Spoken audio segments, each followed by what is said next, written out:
The FBI says it's formally and permanently shutting down the J. Edgar Hoover Building, the longtime downtown D.C. FBI headquarters. The Bureau will instead move to the nearby Reagan Building. The headquarters move is more than a decade in the making, and the announcement also comes amid a legal challenge from the state of Maryland. This morning, Fox 5's Sydney Persing has more details.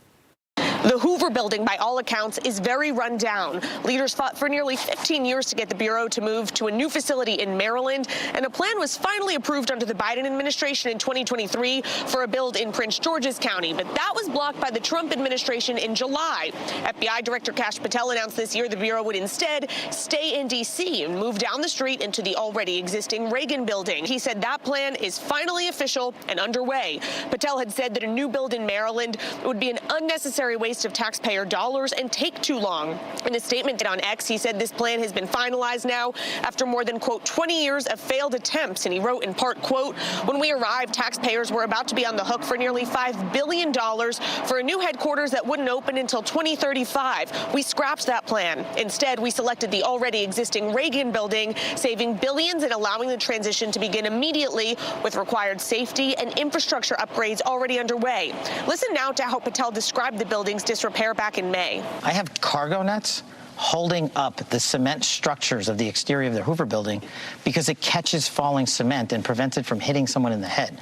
I'm not making that up. Why no one in the past decided to address that standard or lack of standard and make that building unsafe is beyond me, but we're addressing it. All right, so what about Maryland in all of this? Well, in November, the state and Prince George's County sued the Trump administration to stop the diversion of the project out of Greenbelt, claiming it was illegal to redirect more than $1 billion in congressionally appropriated funds out of the state.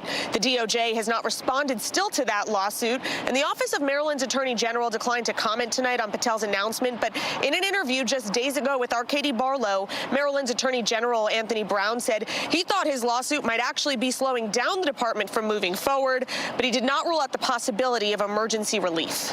We've not seen a massive diversion of funds yet, and we'd like to think that our lawsuit has caused them to pause in that regard. But, you know, if we have to file a preliminary injunction motion, we'll certainly do that.